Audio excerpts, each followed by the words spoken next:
예, 지금으로부터 한 2500년 전, 그러니까 부처님 시절에는 인도가 이 철학적으로 굉장히 발달했는 것 같아요.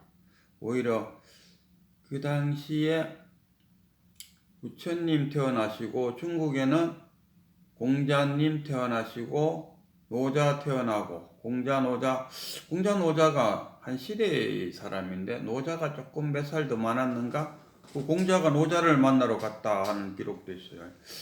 그래서 서양은 그 당시에 뭐 소크라테스 정도,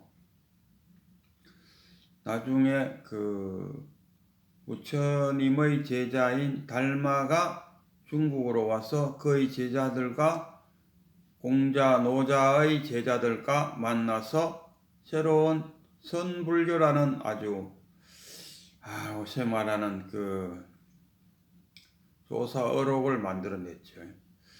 그때 그 부처님 시절 때 보면은 이 논쟁하는 걸 참 좋아한 것 같아요. 그래갖고 막 그 서로 간에 논쟁에서 지면 막 목숨을 내놓을 정도로. 그래갖고 그 부처님의 10대 제자가 협존자라고 있었어요. 1대가 가섭이고 2대가 안안이고 이래 정리로 10대 손이 아마 협존자였단 말이에요. 그 마맹이라는 외도가 있었는데 이 마맹이 굉장히 유명했는 뭐죠. 자기 말로는 옷의 건투로 이야기하면 10전 10KO승을 이룬 그 정도로 뭐 아주 나는 한 번도 논쟁에 들어가서 져본 적이 없다 할 정도로 당당했죠. 그래서 그때 이제 왕 앞에 인도의 국왕 앞에 두 사람이 논쟁을 하게 되었어요. 아마 협존자께서 아마 초대를 받아갖고 온 것 같아요. 그래서 협존자가 나는 나이도 많고 또 멀리서 와서 그러니 그 마명대사께서 먼저 말씀을 하시죠 하고 이야기했어요. 하니까 마명이 하는 말, 나는 괜찮아. 나는 뭐 누구 무슨 말을 하더라도 내가 논박을 할 수 있으니까 무엇인지 이야기를 해보시오 이러더니 협존자께서는 이제 나이도 들고 또 지금 국왕 앞에 놔놓고 뭐 논쟁을 벌린다는 이 자체도 조금 그 체면에 안 맞는 것 같고, 그래서 그 먼저 이야기하면 자기가 거기에 대해서 말하려고 했는데 또 굳이 또 먼저 이야기하라고 했기네 안 할 수도 없고 해서 한마디 합니다. 그래서 지금은 태평성대이고 또 대왕께서 장수하시고 하니까 국가에는 뭐 이렇다 할 재앙이 없습니다. 이렇게 또 이야기했어요. 만명이 듣고 이 말에 대해서 논박을 해야 되는데 뭐라고 논박을 하겠습니까? 이 두 사람이 그 대화하기 전에 만명이 그랬어요. 내가 그대에게 지면 나 해를 자르겠다. 이렇게 하니까 협존자께서는 뭐 해까지 자를 거 있나? 머리를 자르는 것이 없겠소. 머리를 자르라는 것은 중이 돼 갖고 나의 제자가 되라 뭐 이런 이야기 아니겠습니까? 그래 갖고 협존자께서 대왕 앞에서 나라가 태평하고 현재 지금 나라가 태평하고 대왕께서 장수하시니 나라에 큰 재앙이 없고 잘 태평성대를 유지하고 있다 이렇게 표현하니까 이 말에 대해서 어떻게 아니라고 말할 수 있겠습니까? 그래서 만명이 한마디도 못하고 그 한마디에 그 협존자의 한마디에 단 한마디에 머리를 깎게 되었다 이런 이야기입니다. 참 그 보면 옛날 그 선사들은 딱 한마디에 조진다닙니까? 그것도 깨달음도 그렇지 않습니까? 딱 한마디 딱 한마디에 깨달게 하는 그 조주선사 같으면 아이고 제가 이 절에 처음 왔는데 좋은 말씀 부탁드립니다 하니까 그래요? 그럼 아침 먹었나? 예, 아침 먹었습니다. 아침 먹었거든 밥그릇 씻거라. 그 한마디에 탁 깨친다. 그러나 그 달마 대사가 중국으로 와서 양무제를 만났죠. 양무제를 만나갖고 양무제가 이제 뭐 인도에서 유명한 스님이 어떻게 했겠냐. 그때 양무제는 대단합니다. 양무제 자기 자신이 많은 절도 짓고 그 경전도 번역하고 또 자기 스스로 그 경전을 강의하기도 할 정도로 아주 해박한 그 불교 지식을 갖고 있는 양무제였어요. 양무제가 무식한 양무제가 아니고 정말 웬만한 그 교학생들은 따라가지 못할 정도로 했는데 아마 깨닫지는 못했는 것 같아요. 그러니까 인도에서 유명한 스님 어떻게 하니까 불법 대의가 무엇입니까? 하고 뭐 물으니까 이미 확연하게 다 드러나 있는 것이라서 뭐 대의라고 할 것까지 있겠나? 신비롭다고 할 것까지 뭐 있겠나? 뭐 이런 식으로 턱 이야기해 버리니까 그러면 내 앞에 있는 그대는 누구요? 하니까 불식. 불식하니까 이 양무제가 받아들이기를 자기가 나도 내가 누군지 모릅니다. 하니까 성질이 푹 나죠. 네가 니를 모르면 누가 이러죠.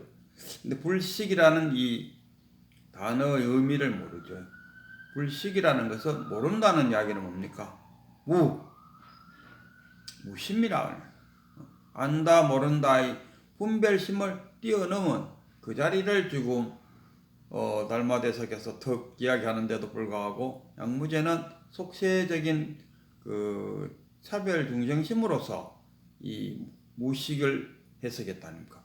그놈이야 어떻게 자기 자신을 모른다고 내가 그래도 대왕인데 대왕 앞에서 자기 자신을 모른다고 저렇게 말한다는 게 저런 건방진 놈이 어딨냐. 다 이래 돼 버린다니까. 그래서 그 달마는 이 양무제랑 나랑은 시절 인연이 안 되는구나 해서 저기 소림사 디산으로 올라가 버렸다 아닙니까? 그러니까 부처님도 그랬어요. 인연 없는 자는 구제 못한다. 부처님도 인연 없으면 구제 못한다 하는데 가끔씩 저도 이렇게 우리 가게에 유튜브를 자기가 좀 바닥하면서 와서 이야기를 나눠봐요. 나누면은 그만 몇 마디 하고 나면은 그 눈빛을 이래보면 굉장히 실망한 눈빛을 보이고 있어요. 아이고 내가 참 괜히 왔구나 이런 어떤 그 느낌을 내가 받아요. 그 부처님이 대중들을 모아놓고 부처님이 연설을 하면은 그 부처님 말을 듣는 그 자리에서 다 깨쳤다 아닙니까? 많은 사람들이 깨쳤어요. 근데 그 이후로 아주 그 이름 있는 조사들 이런 분들은 한마디씩 하면 은하 대오 은하 말 한마디에 대오 그게 깨친다. 깨치는 경우도 있는데 요즘 우리나라의 큰 스님들의 법문을 듣고 그 자리에서 깨쳤다는 이야기는 잘 안 들려와요. 그거는 뭐냐 하면 그만큼의 권위가 없다. 중생심에는 뭡니까? 중생심으로 들으면은 권위가 있으면은 뭔가가 있을 것 같은데. 저도 저희 깨침을 다시 한번 이렇게 말씀드리면은 우리 큰 스님하고 이제 1대1로 독대를 했어요. 독대를 할 때 내가 깨칠 수 있었던 그것은 무엇인가 하고 내가 혼자 이렇게 따지고 볼 때 아무런 내 자신이 무심이었다. 거기에는 큰 스님의 말씀에 전혀 분별심이 발동하지 않고 그냥 무심으로서 그 큰 스님이 하시는 말씀을 그냥 그 스펀지가 물을 빨아들이듯이 쫙 빨아들였다.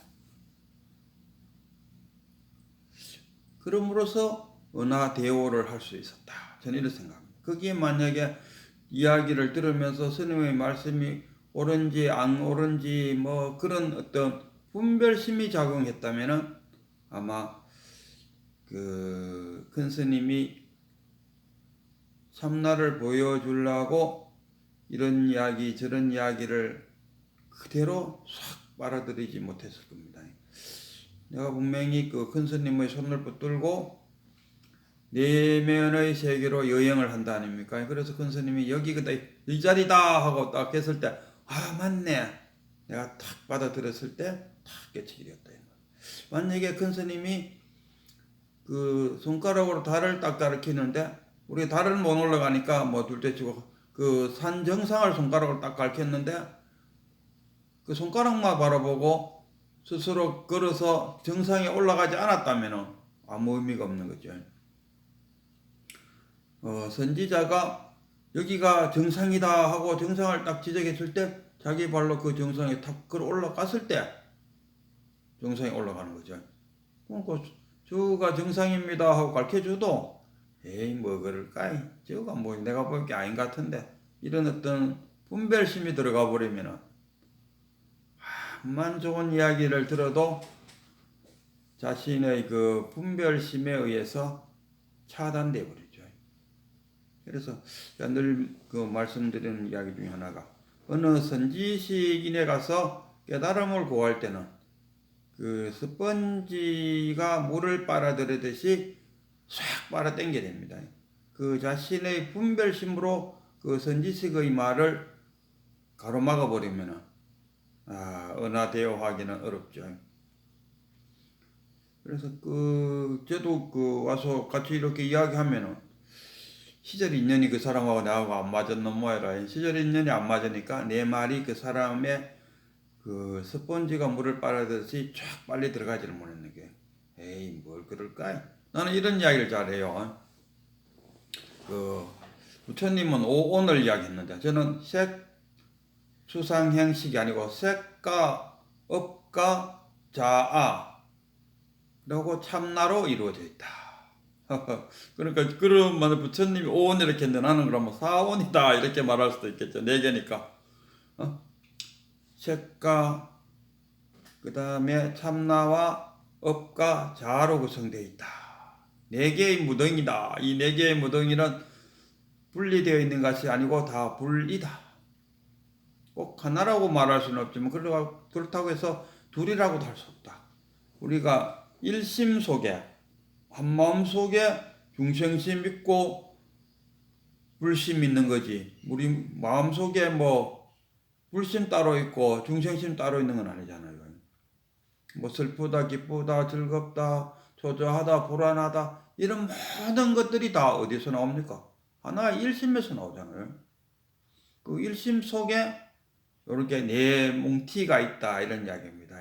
우리 색은 이 몸뚱어리니까 일단 육신과 정신으로 나눌 때 색은 몸뚱이로 일단 빼고, 그 다음에 참나업 자아로 구성되어 있다. 참나업 자아 그러면 세 덩어리가, 이게 모든 게 마음이잖아요. 마음이 무엇으로 구성되어 있냐 했을 때 이렇게 세 개로 구성되어 있다 이 말이지, 뭐 세 개의 마음이 있다 이 말이 아닙니다. 그래서 업과 참나와 자아로 구성되어 있다 이렇게 하면은 그 말을 자기가 싹 빨아 당기면은 참나가 무엇인지 아는데, 에이 뭐 그럴까 이래버린다 아닙니까? 저는 그 몸뚱어리가 형성됨으로써 자기 몸뚱어리를 유지 발전 보존하기 위해서 아상이 생긴다 아닙니까? 아상이 커지면 커질수록 그 뒷바탕이 참나입니다. 그러니까 앞면은 아상이고 뒷면은 참나다 이렇게 말할 수 있고, 그럼 업은 뭐냐? 업은 우리가 윤회를 하는 주체로서 참나 속에 들어가 있는 자동차로 이야기하자면은 자동차의 엔진 역할을 하고 있다. 우리 이 몸뚱어리가 어떤 방향으로 나아가야 되잖아요. 그 아상은 자신의 그 몸뚱어리를 유지 발전 보존하는 역할을 하지만, 이 몸뚱어리가 어떠한 방향으로 나아가도록 그 원동력, 추진력 역할을 하는 것이 뭐냐? 업이다. 그리고 만약 우리가 꼴까닥 죽으면은 뭐 이 몸뚱어리가 그 지수화풍으로 흩어진다. 흩어져 버리면은 뒷면에 있던 참나 역시 없어져 버리고, 그럼 마지막으로 남는 거는 아상도 없어져 버리죠. 내 몸뚱어리를 유지 발전하기 위해서 생겨난 건데 내 몸뚱어리 없어지면은 아상 또 사라지고, 그러면 남는 거는 뭐가 남냐? 업만 남는다. 그래서 부처님도 그러지 않습니까? 작자는 응? 작자는 없지만 업은 있다.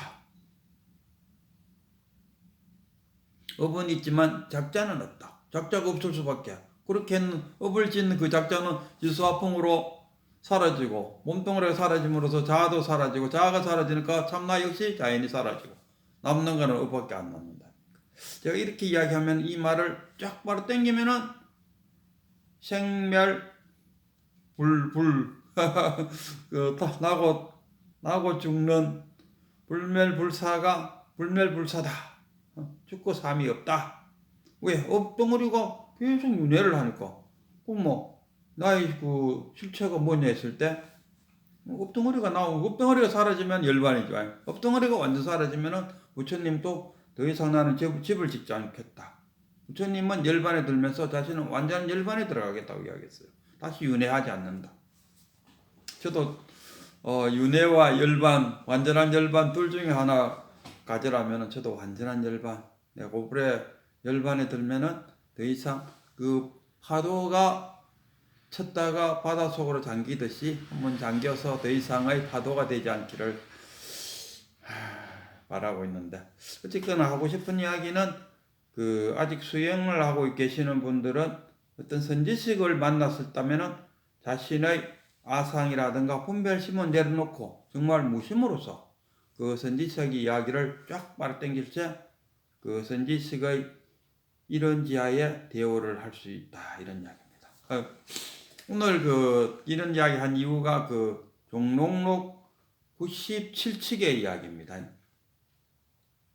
97칙에 이제 당나라가 망하고 이제 후당 시대에 왔을 때 후당의 초대 왕이었는데, 이 왕이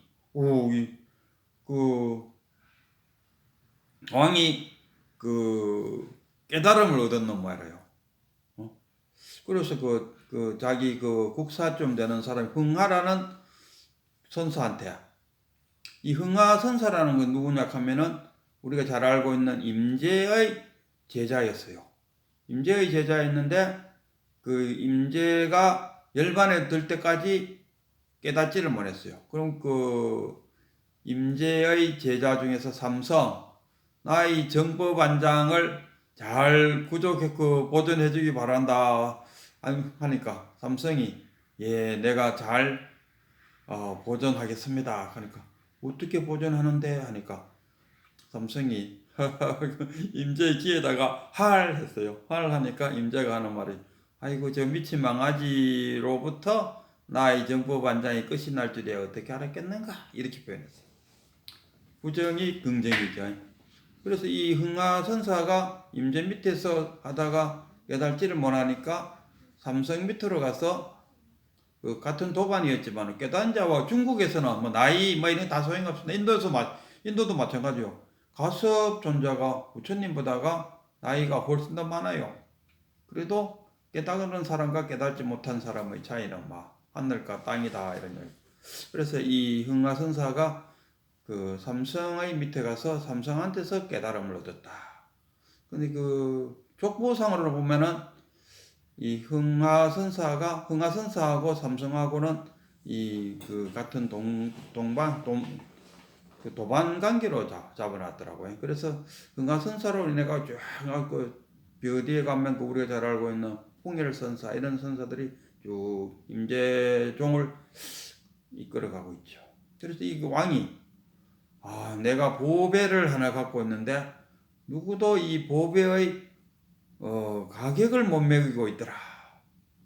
어느 선사한테 누가 그랬죠. 이 세상에서 가장 귀한 것이 무엇입니까? 죽은 고양이 새끼지. 이렇게. 아니, 죽은 고양이 새끼가 어떻게 가장 귀한 겁니까?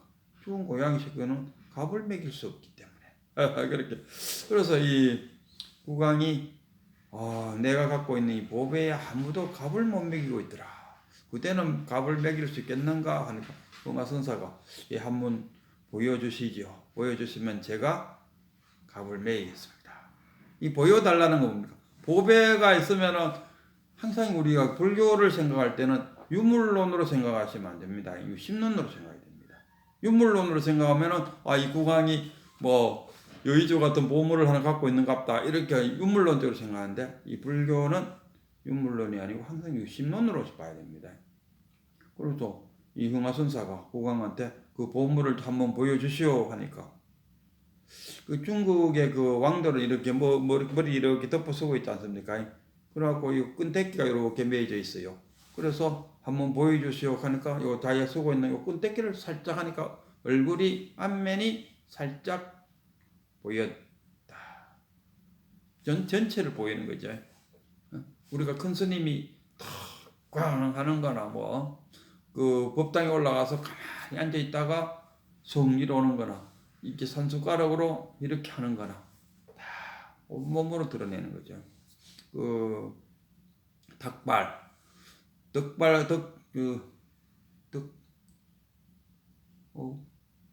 임재할, 덕발입니까? 덕산, 덕산이 아니 시간도 안 되는데 밥그릇을 들고 나오니까 아직 그 깨치지 못하는 설봉이 저놈의 영감제에 아니 종도 안 쳤는데 어딜 가느냐 하고 하니까 다시 싹 들어갔어. 그 덕산은 정말 그 설봉을 깨치게 해주기 위해서 자기 온몸으로 다 보여주는데도 불구하고 설봉은 그걸 모르는 거야. 그런데 이 흥하선사는 그 왕이 잠깐 그 자기 그 두건을 살짝 보여주는 그 행동에서 이 국왕은 깨쳤구나 하는 걸 다 알아먹었죠. 그 깨쳤다는 거는 본래 면목이잖아요. 본래 면목. 면목이라면은 얼굴 면자, 목자, 눈목자 아닙니까? 본래의 얼굴과 본래의 눈이다. 본래 면목이라는 게. 그래서 그 한 행동에 국왕의 그 한 행동에 국왕이 깨쳤구나. 탁 알아차리고 국왕께서 갖고 있는 그 보배는 그 누구라도 값어치를 말할 수 없습니다. 우리 선사들은 이런 말을 잘 해요. 깨치기는 쉬워도 그 깨침을 전해주기가 어렵다. 전해주기가 어렵고 깨치는 거는 세수하다가 코 만지기보다 더 쉬워요. 그러나 그 깨침을 전해주기가 어렵다. 내가 촛불을 밝히고 놓고 있으면은 초를 들고 와서 그 불을 땡겨가는 것. 그게 전하는 건데 땡겨가야지 하는 거죠. 땡겨갔을 때 이런 은하 대오가 이루어진다. 그래서 참 이 사람이 깨쳤는지 안 깨쳤는지를 알아본다는 그것만으로도 참 대단하다. 그리고 그 깨침은 그 어떤 보배보다도 더 값지고 그것은 금액으로 환산할 수 없을 정도로 귀한 것이다. 이런 이야기입니다. 그래서 우리 수행자님께서도 얼른 은하대오를 하시든지 아니면 스스로 화두를 들고 깨침이 일어나든지 간에 이 견성을 하시기를 기원드립니다.